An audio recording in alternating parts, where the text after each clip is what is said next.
Hello and welcome back to my channel. If this is your first time joining me, you will not be disappointed, as I had the opportunity to talk to a millionaire. Yes, single mom to seven figures.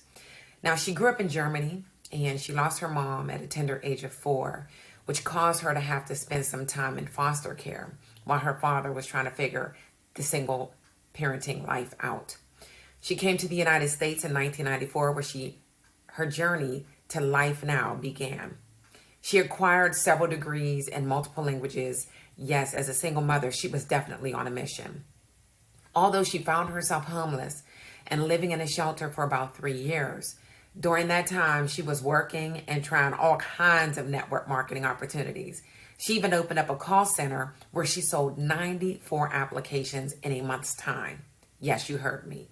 94 families were helped in 1 month. Finally, after about 5 years as being an insurance broker, she found her home with Lincoln Heritage. She saw the opportunity here and she saw herself as one of the top female agents within this business. She currently has 22,000 policyholders that range about $17 million in her book of business. She's now at 6 years as a manager and she was awarded $3.9 million in the last company trip. This lady understands hard work and what it takes to build wealth. And without further delay, let's jump right on into this interview with Jessica Parker.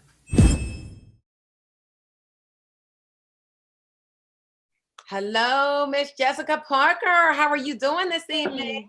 I'm amazing. How are you? I am doing wonderful. Thank you so much for taking the time to join us on this platform. This is amazing. I'm glad that I was able to tie you down. I'm seeing you all over social media, going all over the world in your jet and everything else. Like, I have got to get her butt sitting down. So thank you. I want to thank you first. Well, thank you for having me. It's definitely an honor. I've been following your YouTube channel for years now, been inspired by your efforts and super proud of all your success. So it is definitely an honor to be on here.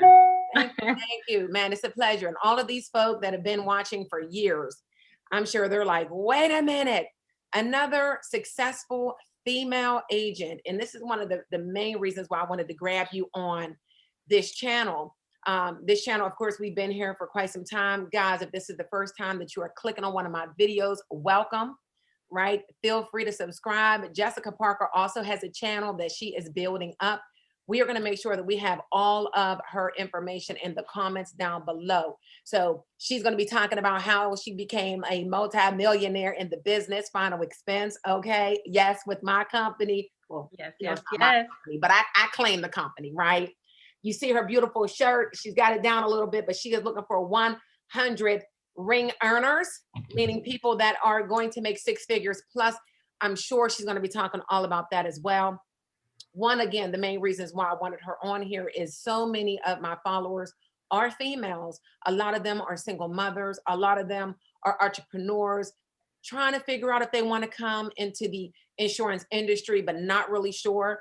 And that's what this channel really is all about, is talking about how we can inspire you, encourage you, and train you to live your best life right now. And so I wanted to bring Miss Jessica Parker because she is phenomenal. I did have a chance to meet her several years back on the company trips, y'all. Yes, of course, she's making the money. She is doing the work. She has a phenomenal agency and she goes to every single trip that Lincoln has. All right. So she knows what she's talking about. She's been here how many years now? I'm in my 11th year this year. Yeah. 11 years, guys. 11. All right. So, you know, I'm a baby in the business. I'm only 9 years in, have a lot to learn, and I'm always open to learn from so many people. She's always been phenomenal. She's always carried a very good, positive spirit anytime that she's been around. And now we have a chance to dig into a little bit of her energy right here on this channel. You guys have questions, comments, make sure that you put them down below, but also you will be able to link directly to her and her channel and you can connect with her directly. So we're going to make sure that you have a way to plug right in with her. Some of you guys have actually come to me from the New Jersey area because you were looking for an opportunity and I plugged you in. And if you guys want to plug in down and say how wonderful she is, because I know you've sent me the emails, you've sent me voicemails like, oh my gosh, she's phenomenal. I'm like, yeah, I know. She's all over. Definitely connect. Do not wait. Now is the time. Now is the time to make that decision to change. And we're going to talk about how it is possible for you. But first, we're going to let Jessica take the floor and tell us, where does she come from? How did she come into the insurance industry? And were you a single mom at the time? We're going to start with that. Well, first, thank you for the love. Thank you for that awesome edification. I love it. Definitely giving me the juju to go ahead and talk to you guys tonight. Yeah, I'm super, super excited. I mean, I've been in the industry now been in the industry for 16 years, with Lincoln for 11. And really wasn't something that, I woke up one morning and said, oh, let me get into insurance. I don't think any of us really just woke up one morning and said, oh, insurance is the thing to do. My background was in graphic design and photography. I went to school in Europe and Germany, and then came here in 94 and went to school here too, and took the same major, and got my degree in fine arts, but never worked in the field. And there's so many people, that spend all the money on college, have the degrees, and never went to work in their field. And that was certainly me. I definitely even went back to school to change my major. I went back for business office administration, got another degree, and hardly ever used it.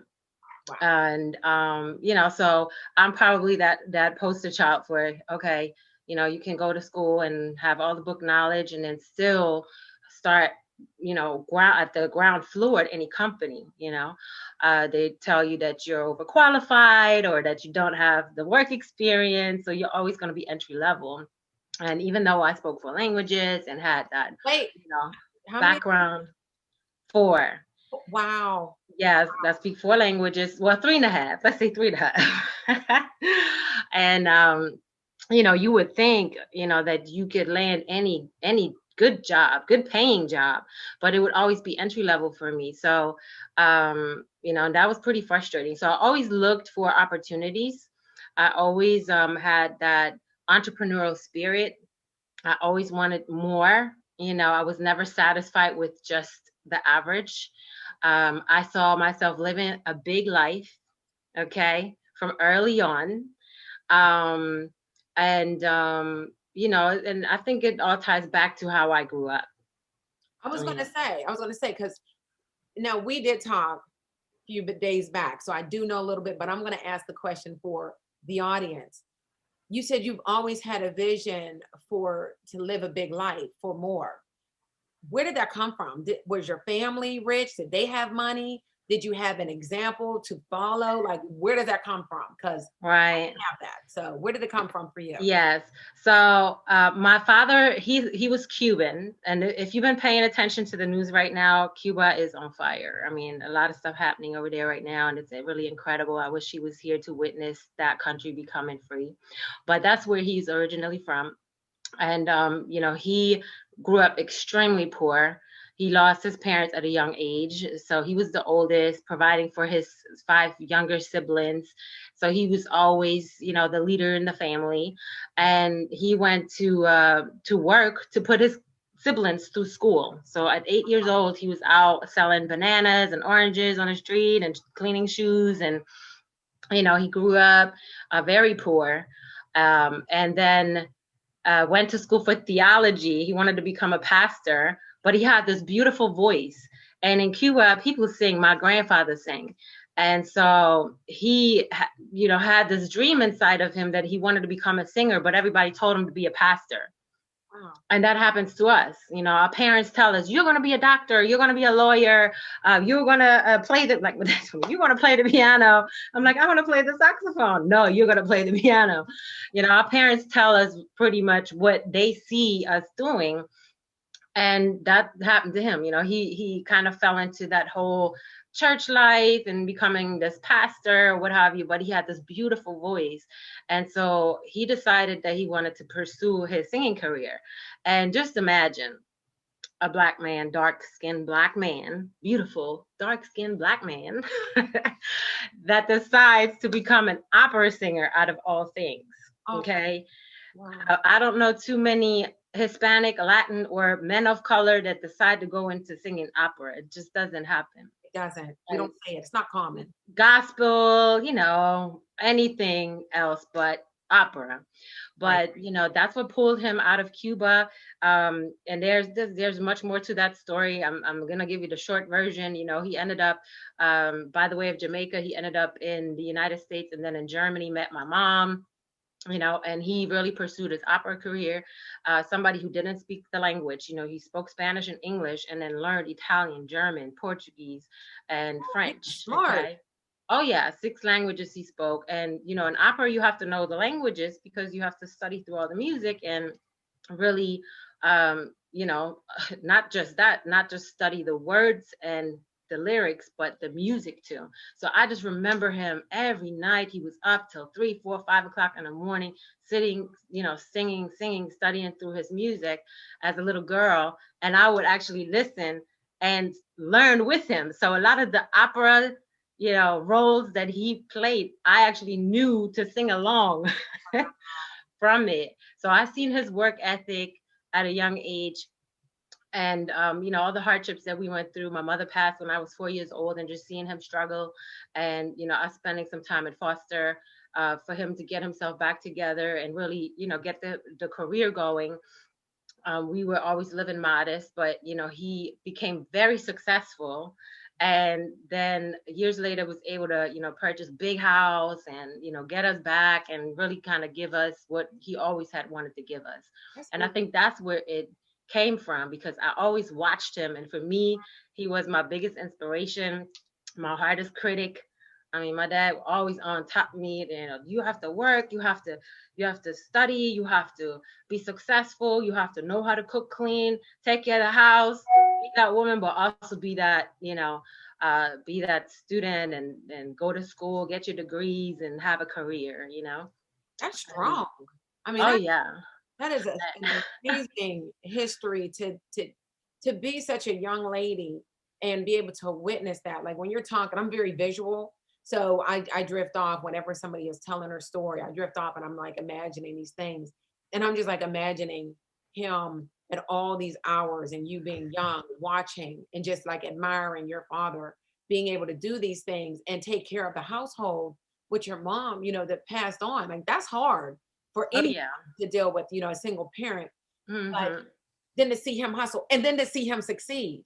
Yeah. You know what I mean? Like, yo, that is powerful. That's something Yes. that whenever things I would think would go wrong, you could hold on to that. Like, but wait a minute, because my dad, you had that example, that work ethic, like that's strong. Yes. And I've seen him overcome so many things. He's gone through a lot of painful experiences, a lot of loss, a lot of setbacks. And then I also watched how he dealt with different challenges in Germany. That was a country back then, and there weren't Black people in Germany. We were always the only Black people at church, in school, in the neighborhood, wherever, and here's this Black man coming and the kids would scatter. They'd be scared of him. It was so funny.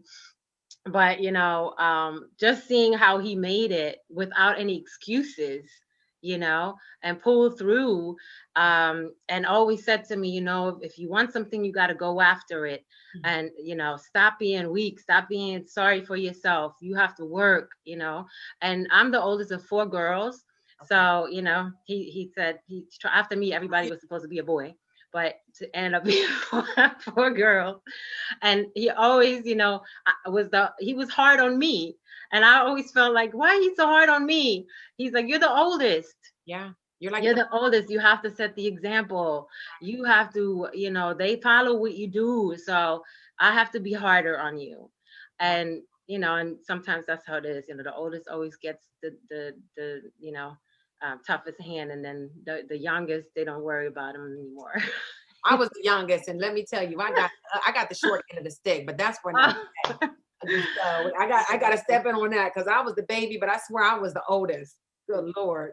But yeah, Yes. that's beautiful. That's beautiful. So fast forward, now you've gotten the degrees, you've gone to school, you've been able to see this amazing example of coming from not having much at all, going through some foster care, and then your father being able to, gain control again of his family. And in doing what he ultimately wanted to do. How did you end up here? Because, like you said, this isn't somewhere that most of us don't plan to be here. All right. You got here, and you're not just here, you're hitting records. You've been hitting records. You have an amazing agency. You guys are doing millions. You know what I mean? Yeah. So, how did Well, so yeah, so how did I end up in the United States? Well, it's very strange because I didn't find out until I was like in my 30s why my dad was so gung ho about sending me here. And I'd always asked him, I almost even, blamed him. I said, it's your fault that I'm struggling. You sent me to this country. My whole family's in Europe and I'm here by myself. I have no safety net, and I always would be upset with him about it. Now, in hindsight, I couldn't thank him more. But, he one day he came back from one of his engagements, as they say, where he was singing somewhere else. And he came back and he said, you're packing your bags. You have 2 weeks. I'm sending you to the United States. And, I was young. I had my own ideas of what I wanted to do. And he said, forget about those ideas. You're not going to this, I wanted to go to this, it was like a special arts school. And there were 600 students that applied and only 40 got picked. And I was one of them. So for me, that was my first success, my first accomplishment. And he said, yeah, right. You are not going to the school with all those crazy kids with green hair and, smoking weed and out here partying and being crazy art students. That's not going to be your life. Yeah. And so he, packed me up. I had a suitcase and he gave me $2,000 and he said, you're going to America. And that was it. I had an aunt that lived in Philly. I had not really met her before, didn't know that family. And I ended up with them and I stayed there and it just didn't work. It just didn't work out. Okay. First 6 months, it was crazy to say the least. But I was very grateful that I had that as my stepping stone. And I left there after about 6 months and ended up, saying, well, I'm grown now. I have to make my own decisions, find my own way, and decided to put myself through school. I did ended up homeless. Okay. I lived in a shelter for 3 years and I put myself through school and worked several jobs, got into network marketing. Okay.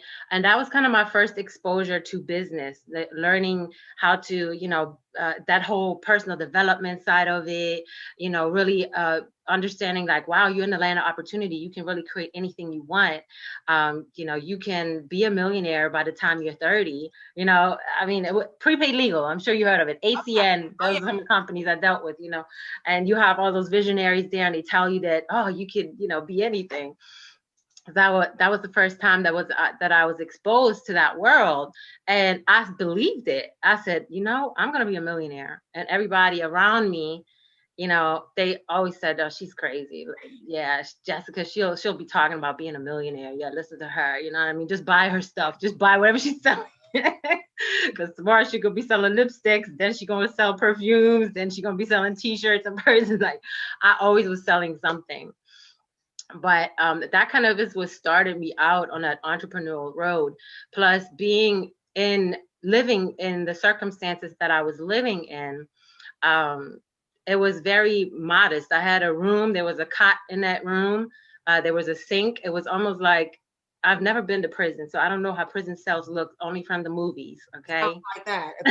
But it was, and you're right there too. It's very small. Yeah. And it was a shared bathroom and I was there for 3 years. And, and I always said to myself, it's going to get greater later. And I have to be able to praise God in a boat before I can praise him in a ship. And that was my constant thought process. I always saw myself living different. I said, this is temporary. This is temporary. And I very much so church going person. I found a church near where I stayed. And, that was something that I know pulled me through those difficult times. Well, And yeah. yeah, I became a single mom. All right. Shout out to my baby daddy. No, I always Everybody has one or two or three or four of those. only one. No, but I'm very grateful because he did, teach me how to stand on my own. All the people in our life, they have a purpose. Yes. And, he made me a mom. So I'm so blessed to have my son. He's my everything. And, So handsome. yeah. Picture of him like right here. He's Yes. handsome. Yeah. And he's actually the person who introduced me to network marketing. Okay. And always, pushed me into business. Hey, run your own business. When, back then when we was in our 20s, he was always the one with the big vision that, I'm going to own my own business and this is what we're going to do and this and that. So that kind of pushed me in that direction. Nice. So I always, thank him for implanting that seed and kind of, allowing me to step into that business world, the entrepreneur world. Yeah. How old were you when you had your son? I was 24. Okay. I was the same age as my mom when she had me. You're never ready, really, but I know now I was definitely financially my situation, not ready to have a child, of course, young. Well, but he was my pride and joy. I was very happily pregnant. I loved being a mom. He wasn't an accident. He wasn't, yeah, oops, I'm pregnant kind of thing. Definitely he was a planned child. And I enjoyed every minute of it. I wasn't one of those parents that were like, oh, let me put him off to have someone else watch him. So I was very engaged, 24/7 mom. And I loved it. Like I said, every minute of it.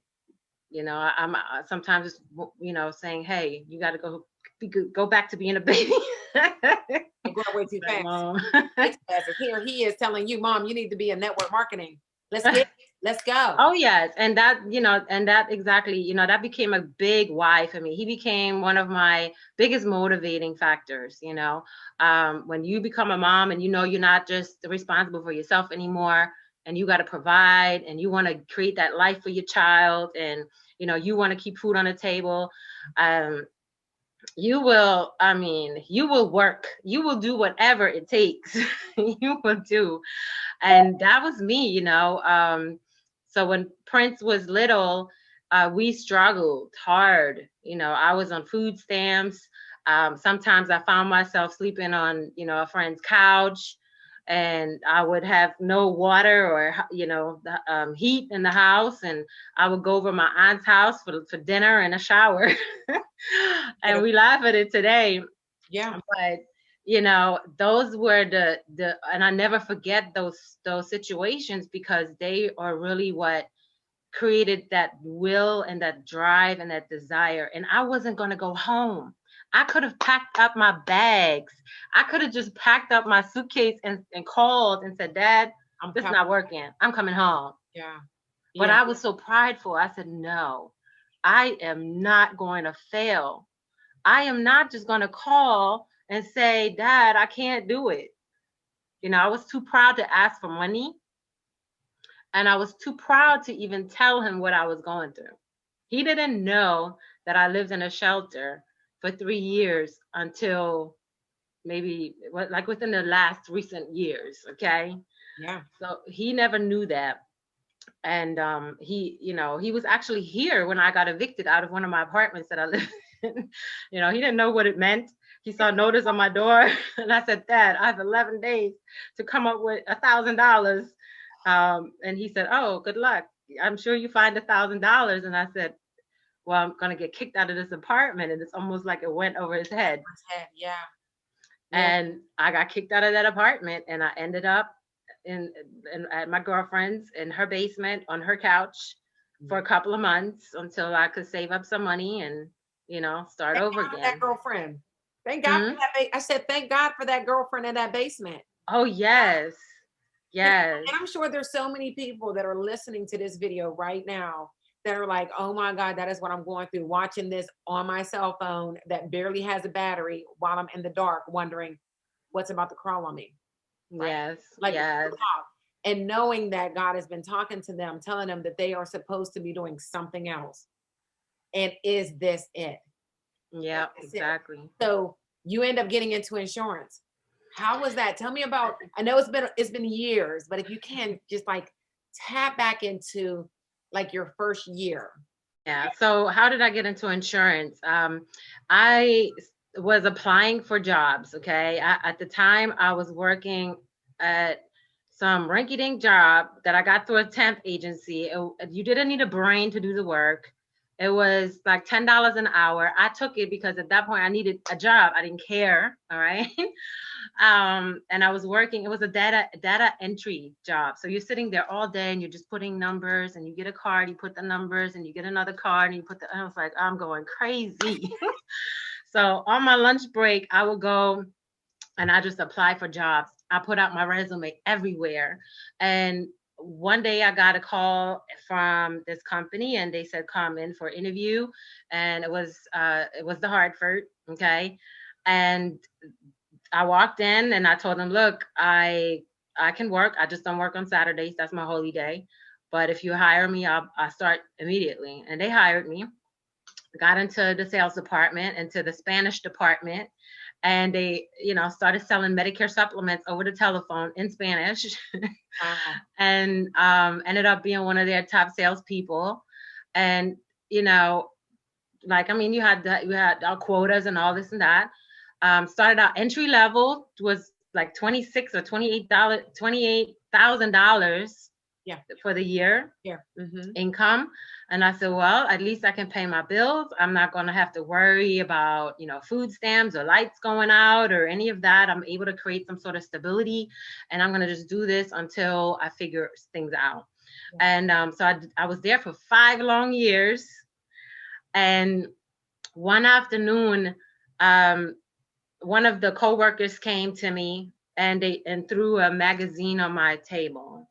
And he said, "You are in it." I said, "What?" I opened the magazine, and it was one of them days during lunch, somebody came by my desk and took a picture of me. I didn't know what its purpose was, but I ended up in their newsletter magazine or what have you. Wow. And I was the face of their employment ad, saying, come to work for the Hartford. This is a phenomenal career. You can start out with $28,000 a year. And it gave all the qualification that you needed. And then call this number to set up for an interview. What a picture of you. With a picture of me with the headset. And I was just sitting there like, like, where's my commission for that? Where's my money? No, it was a reality check. I said, oh, hell no. I said, this is me. And in that moment, I made a decision that, I have to get out of here. Yeah. So I became a telecommuter. I worked from home. And then I met somebody that was actually selling Aflac. And they're like, oh, come on, sell Aflac with us. You make so much money, and da da da da da. And I'm like, all right. I went on a couple of appointments with them and saw for the first time that there's agents working outside of an office in a field making money. And I met other agents through that, and went to networking events, ran into an insurance agent that was just selling life insurance. And, got into conversation. He said, well, if you get your life license, you will make a ton of money. And I said, well, how much money? And he, showed me what it was possible. He was asking me, well, how many Medicare sales are you making at the job? I said, well, I'm taking hundreds of phone calls. I'm making like between 10, 12 sales a day. Wow. And he's like, what? If you only did one in the field, you'll make $400 or $500. Mm-hmm. And, that got me excited because I was like, okay. Okay, 400 times 12. Yes, I'm in. And I sized him up and I said, well, there's nothing special about this guy. I mean, if he can do that, then I could do it, you know? So I studied for my license. I failed the first time I took the test because I was overconfident. I didn't really study. And I went and failed it by 1 point, went, took it again, passed it. And then I walked away from the job. Okay. Well, and the way I did it is I started selling insurance in the mornings and on the weekends. And my goal had been to stack my money, pay my bills up front for at least 6 months, and then walk away from the job That was smart. because I wasn't going to fall in again. You Yeah, know you what I were like, mean? I'm not going back to the shelter, so let me make sure. Yeah, this time I was going to be smart. I wasn't just going to walk off of a job or, do anything crazy. So I learned from my mistakes, and I made sure that I had money saved and that I, had a cushion. Yeah.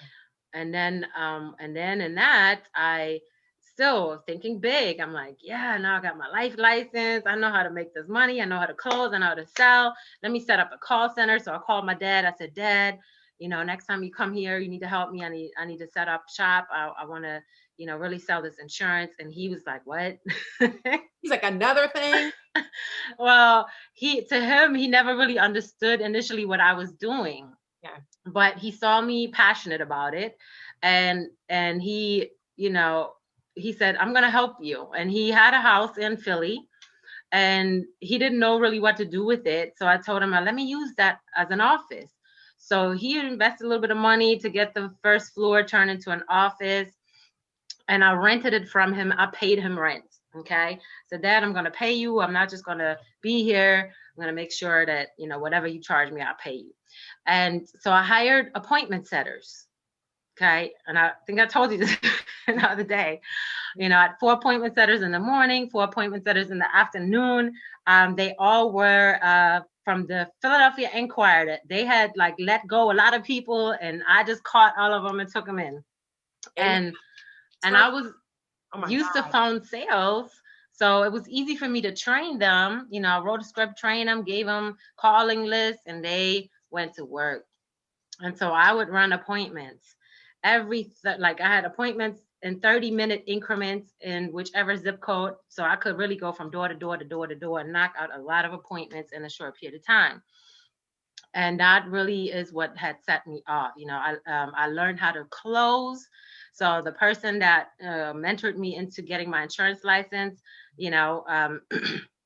always give kudos to those that put you on, even the ones that try to burn you, you know what I mean? Because you learn the most lessons from them. So, he taught me how to really sell, okay? How to lead with the application, go in a house and really just get to the point and get the check. And so if I had a 16 app week, it was a bad week and I would beat myself up. Okay. Wait. I would beat myself up. Wait. Did you say if you had a 16 application? Anything under 20 apps, I would beat myself up. If I had 3 sales in a day, I was miserable. I would go home and say, Prince, I only did 3 today. He said, Mommy, tomorrow would be a better day. You're going to get your 5. My goal was 5 sales a day. Wow. Okay. But so that I ran like that for a minute, and I thought I had it going on. I was making more money than at the Hartford.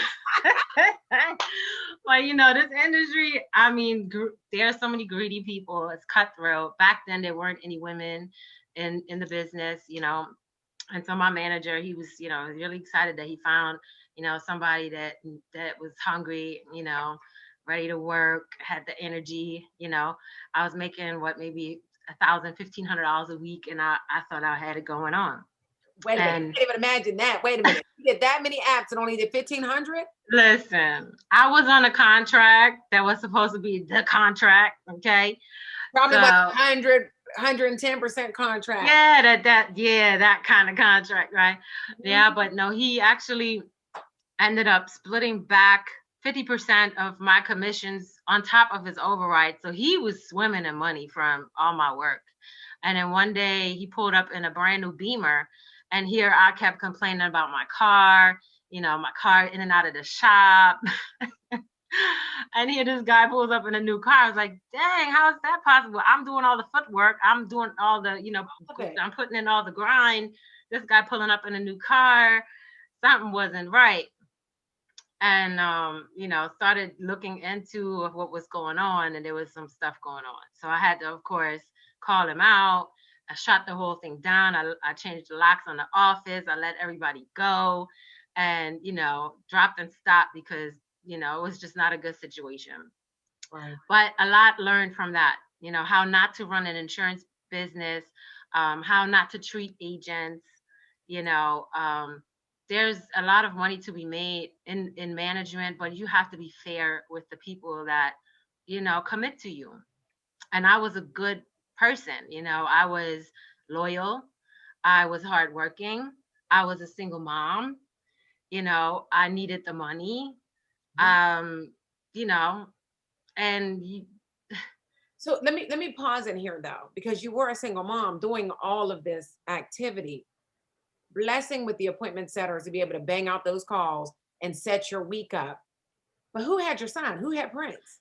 well, I had a babysitter. He was in school. He would get dropped off. He was in private school. So they had him. He would get dropped off around 4 or 5 o'clock. And I would have him drop off at a friend's house. She would watch him for me. And then at the end of my route, I would go pick him up every day. And I told him, I said, Prince, when mommy makes money, when mommy makes enough money, I'm going to take you on a great vacation. I'm going to buy you a TV. We didn't even have a TV, girl. I had a TV with the antennas, with the clothing hanger sticking out. Yeah, you got to put that foil around that baby. I had no cable TV. I do know. And it was this big fat TV thing, and we didn't really watch TV. But I told him, I said, when I make this insurance money, I'm going to take you on a great vacation, and we're going to get some flat screen TVs. Yes. So that was, a big thing. He remembers that vacation to this day. I took him to California. We went to all the amusement parks that he could handle. Yes. For like a whole week. And when we came back, I got the TV. He had his own TV in his room, and I know you out. Oh yeah, he was like, "What? I have my own." I wish I still had the video. When he unwrapped his TV. He was maybe 10 years old. Yeah, it was exciting, and it feels good when you can do stuff like that, for your kids, and and eventually for your family, for other people. So, but yeah, that's what got me into life insurance, and then this manager introduced me actually to UBI, to Lincoln Heritage. But unbeknownst to me, I was already with Lincoln.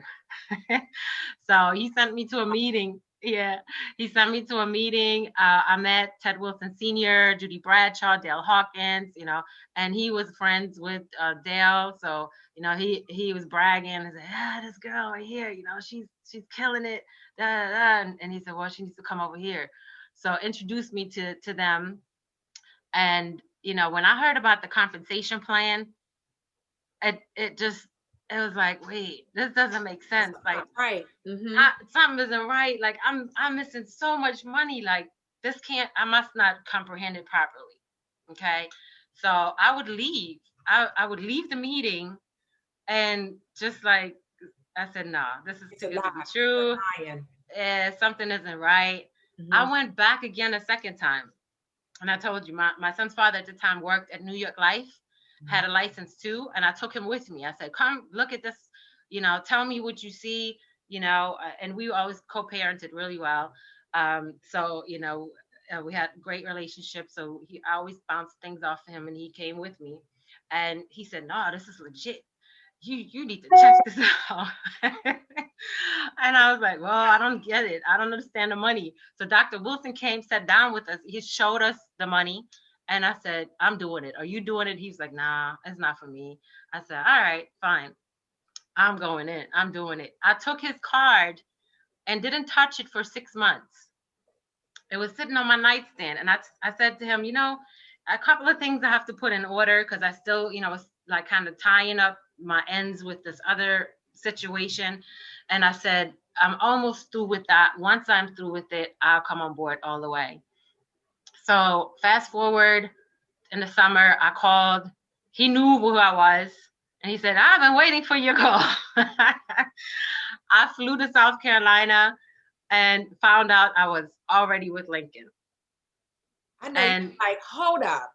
yes. How am I with Lincoln and not making this money that you're talking about? And we at the same company. Well, my previous manager had signed me up with Lincoln and I didn't know it. Okay. So I had to actually meet with Doug Turner, the VP of Lincoln, Okay. right? Yes. And I had to plead my case because they weren't going to rehire me. They were like, you connected to this guy. You know, he got flagged with the insurance department. He's a fraud. If that's him, then that's you too. So I had to, sit there and, really give references of my character, my, who I am, and have, people vouch for me and all that. And they said, all right, we'll think about it. And I was just like, wow, I cannot believe I'm not going to be able to take advantage of this opportunity. Somebody signed me up, signed my signature on the contract, and I didn't even, No. it Yeah. was that. But so what happened is I still went to work for UBI. I said to them, if it's not through Lincoln, I'll work through y'all's second carrier, which is second best, right? And I'm gonna help, and I'm gonna do whatever it takes to get on board. And so they hired me initially first as a field coordinator, okay, and that allowed me to be really close within the company, like everything that the company was doing, like meetings, the recruiting processes, and all that stuff. Nice. So I was able to learn, like in my first 2-3 years, how actually agency building works behind the scenes. That's And powerful. I would travel to South Carolina. I would go to Georgia when we opened up, Georgia, and I would sit there and I would just take notes. I was a sponge. I was like, I'm going to learn everything. I'm going to learn everything. Um, and in the meantime, kept writing Lincoln, hey, please take me back. And I didn't even know I was here. But thank God that they were forgiving enough. That's one of the things I love about Lincoln is how forgiving they are. And so they're willing, if you prove that you are not unethical, like they Yeah. give you that second chance. You know what I mean? Well, Like, look at you now. I know they're like, I'm so glad we let Jessica come back. yes, So she didn't exactly. know she was here. Well, the funny thing is that, I would go to all of their meetings and I'll be right back in their face. I'm like, but on my birthday, okay, December 2nd, so y'all can all send me cards and, remember December 2nd. I got a call from Lincoln and the email of acceptance. Okay. So they took me back on my birthday. So it's biggest birthday present, so every time I'm celebrating my birthday, I'm really celebrating my anniversary more than my birthday. Yeah, it's amazing. Yeah. So I was happy that they, gave me another chance. And that's what I keep telling agents, man, you lose your Lincoln contract. That's like a contract you don't want to lose, it's so valuable from any, and I was a broker before I came to Lincoln, when I was running with the appointment setters, I had about 25, 30 different carriers. Yeah, I was about to say, for those that don't know what she just said, it a broker is somebody several different carriers, and so they literally are sitting in a home and they're trying to figure out by means of process of elimination all these different questions to see where they can fit a client in one of their book of businesses. Exactly. Yeah. Yeah, so I had everything under the sun. I was selling all kinds of different products, and and then to just focus on one, that was a challenge for me too, because just doing final expense. Yeah. Option. But they say there's riches and niches, so I listened to that, and I saw that hey, they're making multi-millions. Meanwhile, I'm over here being a broker, trying to still make ends meet. I better listen, I better learn, I better pay attention and become an expert. And so when I got my Lincoln contract, you didn't have to tell me nothing else. I already had a little bit of a head start in terms of training, and I got into agency building. I told, my upline at the time, Dr. Wilson, I told him, I said, look, I don't go into agency building.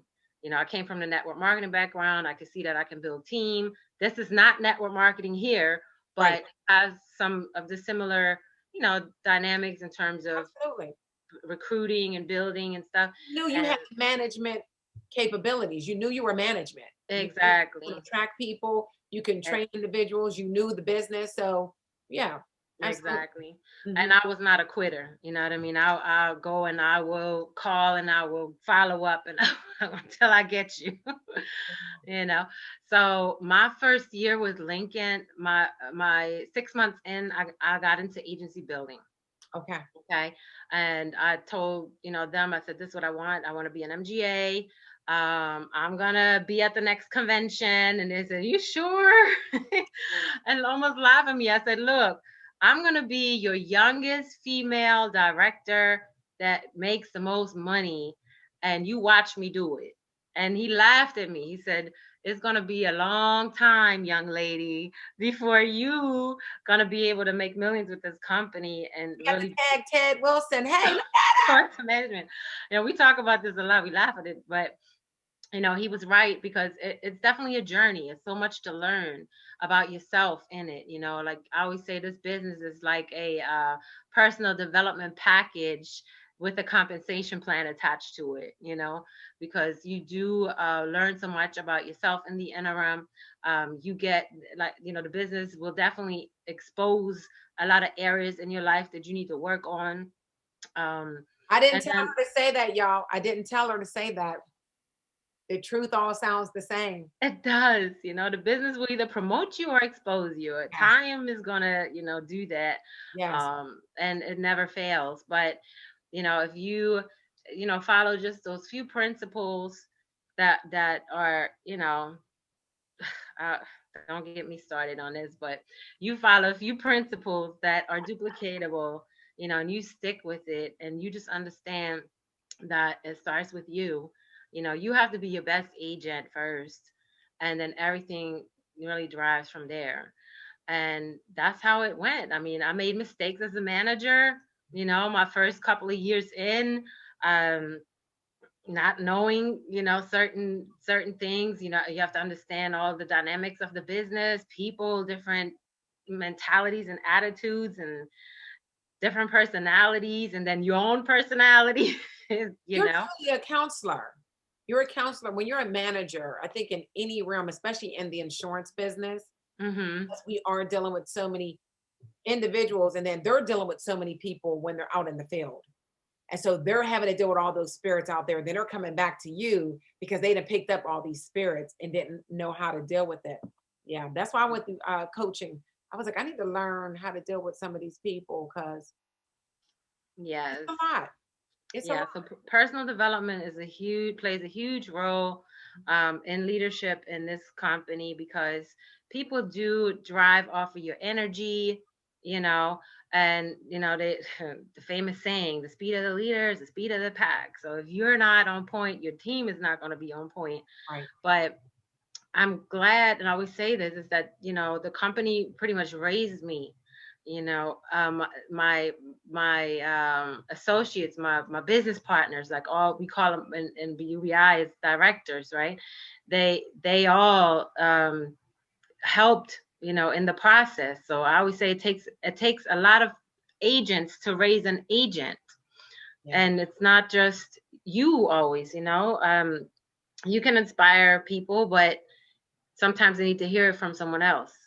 Sometimes they need to hear someone else's success story or another person's version of, what works. And we're all saying the same thing. It's just coming out of a different mouth. And that's just what it is, Yeah. But yeah, my first convention with Lincoln was in Dominican Republic. Okay. And that was so exciting. My team did 1.4 million in sales. And that was in 2000, and I want to say it was 13. Yeah, because that's when I first came in. Yeah. So 2011, 12 was the year of qualification, and then early in 13 was the trip, if I remember that right. And yeah, I mean, that was the 50th anniversary with Lincoln, and they rolled out the red carpet. It was amazing. I'll never forget that first trip. And I met Troy Miles in Dominican and Tanya. Yes. Okay. And we were friends ever since then. I mean, who cannot be friends with Troy? With the big guy, right? The huge teddy bear, you know? Yes. Word. Yeah. But I just love his sincerity. And I followed him around. I was like, man, I need to talk to you. You have to tell me, look, I wanna be a millionaire. Yes. Yes. And he said, you can be, you just need to read and listen to The Secrets of the Millionaire Mind. And I was telling him, my team, I want to figure out how to grow it. And he said, well, it's about what happens under the ground that determines what's going to be above the ground. And I was like, what is he talking about? And he said, well, if you want to change the fruits, you have to change the roots. So he was throwing all these, things at me. And I said, okay, I'm going to figure out what that means because I've never heard that before. I got the book, started listening to it like every day. And kept picking his brains. I'm like, look, I have to ask you more questions. And he was so open and willing, to help and give information, and really just kept me believing that I could do it. And I think the biggest impact that he had, I mean, I don't want to say the biggest, but the thing that just really made me think like, dang, there's so much money to be made. I'm not doing anything yet. Is when he pulled out his phone and he's like, look, I just got my pay through. And I saw it and I was like, no way. No way. What year that was when you saw it, but imagine what it is today. Yes, imagine what it is today. That was back in 2013. Okay. Listen. And I, and even talking to the top agents with UBI, the directors that were building team that were doing great, they were talking about their pay throughs being so big, like more money than people earn in a year at a regular job. And I said, one day that's gonna be me. One day that's gonna be me. And I really saw it. So I had a big vision always. Like I always saw myself that I would do it. Okay. And two, I always been a good steward of my money. So Wilson always said, Jessica, when the money starts coming, don't go crazy now. We tell our agents this, when you start make your pay through starts doubling up, and it's gonna be like a faucet where you kick off the handle and the money just start pouring. Yeah. And he said, you stay real calm. And I just remember him saying it. And I got nervous when he said you stay real calm. Yeah. And I started believing that this thing is real. This thing is real. He says, stay calm when the money starts coming. Like the way he said it, it was just a different intensity about it, where I was like, wow, it's about to go down. I wish I heard that, to be honest, because I remember I was just talking to Troy earlier today with our interview, and I told him, I said, I remembered when it seemed like it just like clicked. And that year, Raheem and I took about 5 vacations. 5. Okay. Wow. Gone. We're taking my mother. She's going to watch the kids. We were out of here running through it. You know what I mean? Running through it. And then the next year, I was like, I spent a lot of money last year, Yes, you have. Yeah. Because, you just need to be good with that money. Because you never know. You make sure you're storing up. Yes, I saved every dime. I didn't spend, just basics, I still pretended like it was going to be gone tomorrow, and I never seen that in my money in my bank account, like once it like passed $100,000, I was like, what? I got $100,000 in my bank account. Well, it seemed surreal initially, to be able to earn that much money by doing something that's very simple consistently over time. Okay. And year after year, it just became more tangible that you can have the bigger money. But two, how can you make your money have babies? Okay, how can you make your money make more money? Because if it's just sitting in the bank, it's depreciating, so even as we go along in the business, you have to educate yourself about finances, about money, how to be a good steward of what you have, because if not, you lose it all, you spend it on dumb stuff. you're just not going to do the right thing with it. So for me, initially, like I said, I saved it and then I started investing. It. I took care of my family. I took care of my dad in Germany. I took care of, I helped my sisters with some stuff. I was able to do stuff for other people, but like all in all, I'm not the one to go out and spend $2,000-$3,000 on a purse or get them red bottoms and this and that. This is just something I just did recently, only because my son said, "Mom, you walking around bummy. You shouldn't be dressing like this no more." And he said, "You need to retire all these clothes and you need to go shopping." Some things that are nice. It is okay to do that. I think that's something with women, a lot of women, we do take care of everyone else. And then we're like, I'm good. I think that's a lot of us do that. Yeah, but for me, it was not even an interest with it. I didn't see, first of all, he had to give me a whole education on all the name brands of what's what and this and that and what's hot and not. Okay. Why haven't we been friends? I'm not a materialistic person. I hate them all. I don't even like shopping. Look, but he would be like, "Mom, you need to get yourself some this. We need to this. What do you say to me? No more Michael Kors." He said, "No more Michael Kors." Said, "This purse right here, Goodwill. Let's go." Good? Huh? Michael Kors isn't any good? Look, I don't know. To me, it didn't make a difference. I'll go to Ross and get me a purse. I don't care. You know what I'm saying? But not Michael Kors. I'm gonna have to call your son. Look, he put me on to some whole other stuff, but just this year, it's the first time that I spend a little bit more money on some of those kind of things. Yeah. But in my whole entire career, never spent my money on anything like that, because I felt like that was a waste, and people are crazy that do that, because that money can make more money. So I would always look for, ways to where I can put my money to make more money. Okay. Wow. And so now I have real estate. I have 1.3 million in real estate. I'm excited about that, and it's growing from here on forward, doing some crazy stuff right now that's about to happen.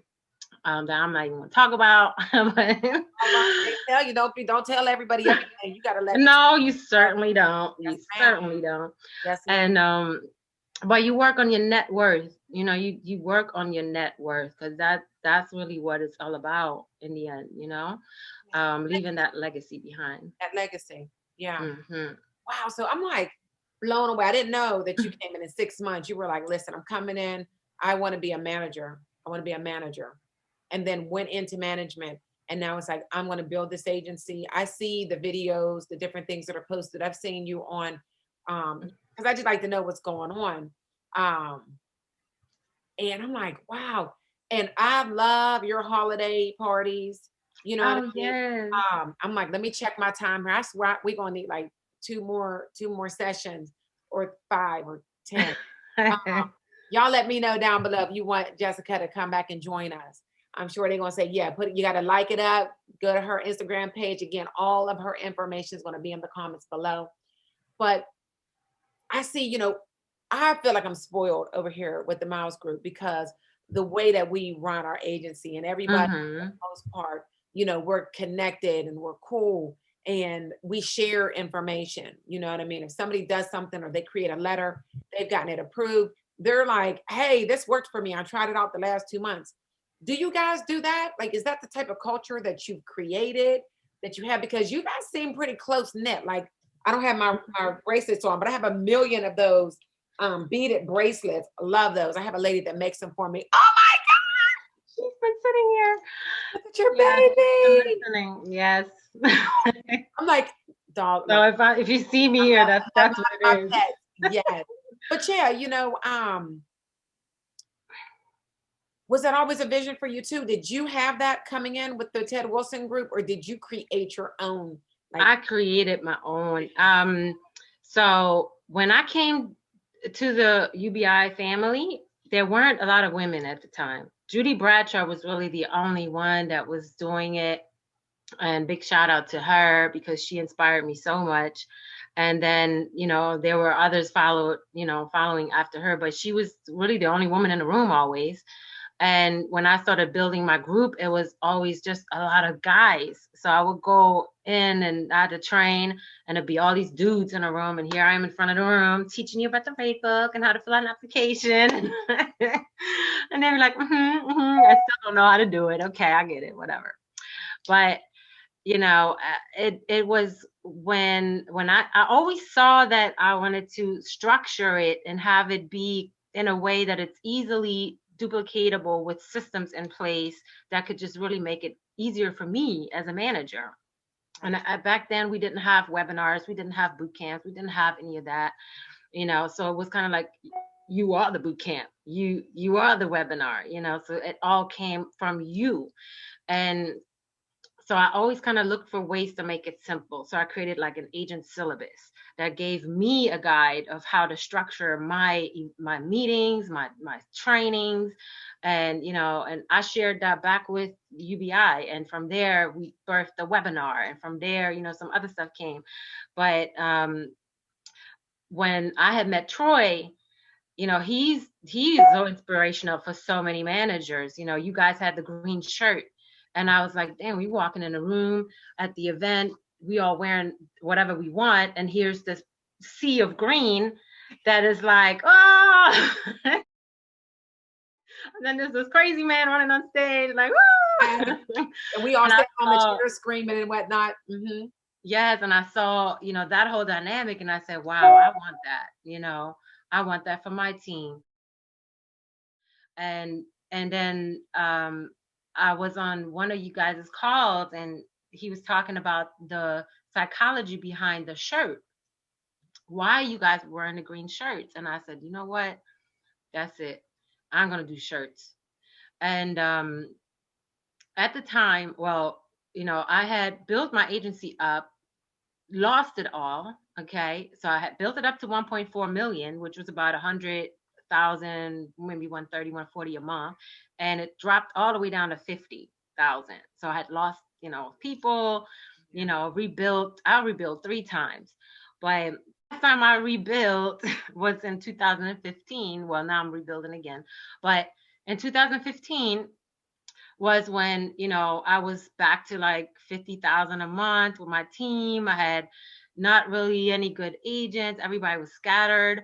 And I said, dude, if I can just find one person to run with me, if I can just find one person that could see the vision, that can see what I see, because this is what I see. I see a huge team. I see a big organization. I see myself duplicating myself, not 100 times over. And when I 10x it, 1,000 times over. Okay. So the vision is to help 1,000 agents get to 6 figures. And I reinvested my pay through. Okay. I started reinvesting my pay through. I've always reinvested to my team with like bonuses, awards, and stuff like that. But now it kind of took on a different form. You know, like we started out in the basement of Beneficial Bank in Cherry Hill, New Jersey. And it was myself, Will Love. There was another agent, Lamar Montague, is still here. You know, it was like 2 people, and we started doing. We started going in the field together as a group. Nice. Okay. So we had Marathon Mondays. We go in the field together as a group. We were wearing black shirts at the time that we ordered from the back office from Lincoln, had the Lincoln Heritage. And we were out and it was hot. And I was like, man, this black shirt is not going to work. We look like Undertakers in these black shirts. These are hot. I don't like it. You know, but I said, as soon as we are as soon as we get over 10 people, I'm going to invest and get some shirts. Okay. And so until then, we wore black shirts. And, you know, religiously just doing the same thing. Week after week, we would go in the field, we would write our numbers, we go in competition with each other, and every Monday have an opportunity meeting. So little by little, we grew to the point where we outgrew the basement. Okay. The basement had like I had a nice little classroom style meeting room with a projector screen, and it was very professional. So people would come there, you know, we would recruit, and in a minute we were like over 15 people. And that's when I decided to invest into an office. And it's almost like God guided me, you know what I mean? Because I see it. I saw it in my mind's eye. And my partners were like, no, we're not ready for an office. And I'm like, what you talking about? You know, you thinking small. I'm thinking big. Like, Right. you know, I'm thinking big. Like, I'm not just looking at this as a small group. So I said, well, I'm the one paying for it. So I'm going to just go start looking for space. And in that same moment, leaving from a meeting at the bank, I drove a block up the street. I see a sign that says office space for rent. I turn left. I go into the parking lot. 1111, the number itself, right? If you know anything about numbers. I said park. I go in. I go and look at the office and I said, this is it. I'm signing the lease. Okay. I didn't need to see anything else because the vision was there. I seen the people in the space. And so moved into the office, painted it the colors that I wanted, put all the motivational quotes up, you know, invested in the shirts, invested in the furniture, you know, so it was an investment. Absolutely. A lot of times people don't want to reinvest their money. They're being cheap. They're thinking small. To me, it was like, I'm going to be Ted Wilson. In my head, I was like, I'm going to recreate UBI. I'm going to become, you know, that's how I had to think. That's what drove me, kept pushing me. So we had the office, and little by little, we outgrew that office. Okay. So yeah, so here we had getting, you know, another award from Lincoln, another convention, you know, things were just going, and people are hitting six figures. And, you know, that one year I qualified as a manager and as an agent. Beautiful. Because I wrote over 150,000, or I don't remember what it was, but it was, you know, writing business and having an agency. And then from there we moved across the hall. And that was a weird, anytime something big happens, I'm telling you, it feels like God, you know, he's right in it, and you feel it when he's in it. You know, I had a dream that night, and I somehow saw myself going through the wall into the other space that was across the hall. Never seen the space, but in my dream, I was like, we're outgrowing the office. We're outgrowing the office. I need a bigger office. And the next morning I woke up, I walked to the management office and I said, look, can we break through the wall behind this office to get more space? And they said, oh no, the office across the hall from you, they're moving out actually this week. Do you want to go over there and look? And I said, what? Never seen the space. Walk into that space, and I did a YouTube video on it where I walk into the space, and that office was huge. It had a huge meeting room space. It had a kitchen. It had 2 conference rooms. It had 3 or 4 individual offices. I had a big receptionist area. And I was like, wow, I was supposed to be in this building. I was supposed to be here. Yes. Signed a lease, walked by faith, repainted all those walls, right? Got more furniture, got more chairs, and the team just started growing from there. So it was, you know, it always started with a vision. You have to see it first and then walk in it backwards almost, right? Yeah. So you step into it, you see it, and, you know, some of my team members said, well, what do you say? It's like you build it and they will come. Yep. Okay. And it, you know, it's been very exciting, the ups and downs of it all. You know, people that stick with you, people that leave, everybody plays a role in the journey. The people that burn you play a good role, better even so than the ones that don't, you know. If you keep your eyes open and pay attention to it, you will learn something. You're right. Yes. So every agent that ever came through the Parker Group doors, they left. They can never say that they weren't treated well, that they didn't make money, and that they weren't given the nurturing, the love, and the care. You know, if they left angry or upset, which some people do, it had to do something with them and their own character and themselves that they couldn't handle, and then project on, you know, usually the manager or the, you know, whoever is in charge. And it's funny because we get phone calls, and I'm sure you do get them too. People that have left and said, well, I'm gonna leave you and I'm gonna, you know, recreate what you did somewhere else because I can do it better than you. And you wait and you watch and you try to see when it's gonna happen. And next thing you know, you see them hopping from carrier to carrier, and you're like, okay, they're not gonna be get that phone call and they said, well, you know what, I was wrong. Is there any way I can come back? exactly that. I don't rehire. Yeah. And we get those calls, you know, people say, you know, when I was with you, I made the most money.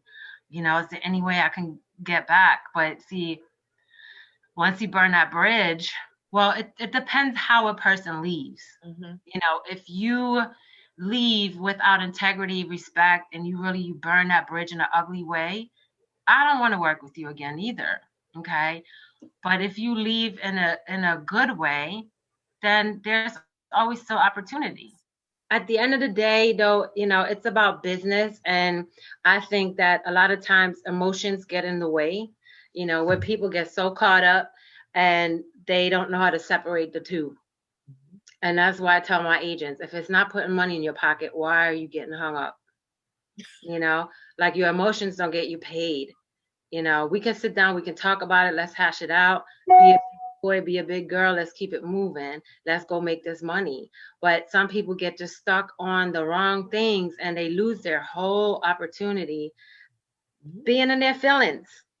You know, there's no money there. There's no money. There's no money there. And I had to learn that myself because I was there, you know, and it happens to the best of us. You know, we get to a point in the business where we start making money, our heads get big, we start thinking we got it all like that, you know, we got it going on, we know it all, we can't take any more constructive criticism because what can you possibly still tell me, right? But then you got to get humble, you know, and I had my moment where I almost, you know, quit and walked away, and it was hard, and I had to look at myself. I had to look myself in the mirror and say, I can, you know, sit here and cry and play the victim and blame and, you know, play that whole game. And meanwhile, they still eating, they still making millions, and you over here gonna be broke. Or you can suck it up and you can work on you and your business and keep it moving. Okay. And then earn your respect by the work that you do. I like that. Okay. And that's exactly what happened. Like, I earned my respect with my company because of my work ethic, how I reinvested in my team, how consistent I've been. You know, consistency gives confidence, and also it gives credibility. You know, if you're consistent. And, you know, in this business, I always say you have to be a good character, and to become rich, you know, it's about respect, it's about integrity, it's about character, it's about humility, all those things in order for you to get there. You're not going to get there if you don't have that, you know, and then that consistency is what pushes you really to attract people to your business. Right. You know, if they see that you show up, you're showing up day after day, nothing is changing. You are who you say you are. At home, outside, integrity, right? When nobody's watching, you're not two different people. Okay, because that happens. You know, you play a role here and there's something else over here. You know, it comes out. Okay, and because people can feel it, people can sense it if you're playing a role. Yes. And that's why they don't follow you. They might respect you for what you can do. They might see like, wow, but they're not going to follow you because they can feel the energy of that authentic, you know, being authentic all the way through. Yeah. You know, I love that. I said, I love that. Like, it's real. It's just being real. Yeah. And my people know it. You know, the reason I feel like I've had success is because that's been one of my biggest rules for myself, you know, to have integrity with me. Like, I couldn't, you know, ask you to follow me if I don't if I wouldn't follow myself. Right. If I duplicated myself 100 times, what would the world be like? Okay. So That's a really good question. Like a lot of people, and if you don't like what you think, oh my God, that is a really good question. If I duplicated myself 100 times as a mother, as a spouse, as a anything, as a business person, as an agent, as a manager, how would the world be like? So if it doesn't align, then probably some more work to do, right? So personal development plays a huge, huge role in all of it, because you cannot really attract the right people to yourself if you're not right within yourself. That's powerful. That is powerful. And I'm so angry that we are having to shut this thing down. Are you going to come back and join us again? I can, sure. We're going to get a ton of questions, I'm sure, and individuals requesting us to go live. And it looks like you're like the live queen on Instagram. So no, I'm not neither. Girl, every time I pull up on Instagram, I'm like, there she is. Doing her video. They say what they say, obscurity it kills your business. So if you're not showing up, then nobody knows you exist. You gotta show up in the social media world these days, Absolutely. Man, I'm like, I'm going to go back, re-listen to the video. I'm going to have my own questions to come down, because that's the one thing that when I'm in the videos, I hear everything, and there's so many things I want to just like start writing down, but I don't want to miss anything. So many nuggets. Just powerful. You are truly a powerhouse. I am so grateful that you accepted my invitation to come on here and bless my little crew that's out here. I am sure I'm getting a text message. They're like, are you still with Jessica? Yes. Absolutely. Absolutely. So grateful.